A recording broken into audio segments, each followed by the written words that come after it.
کوئی لڑائی نہیں ہے ہماری تو۔ اس سے پہلے کہ وہ کچھ کہتی زعیم نے اس کی بات کاٹ دی۔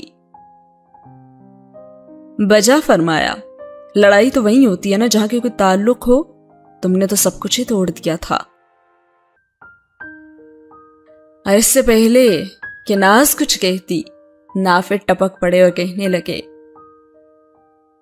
دیکھو زعیم بھائی، میں بتاتا ہوں، پچھلی باتوں پہ نا مٹی ڈال دو، یہ ناز جو ہے نا کافی بے وقوف ہے، یہ تعلق توڑنا نہیں چاہتی تھی، بس بچی ذرا سی گھبرا گئی تھی۔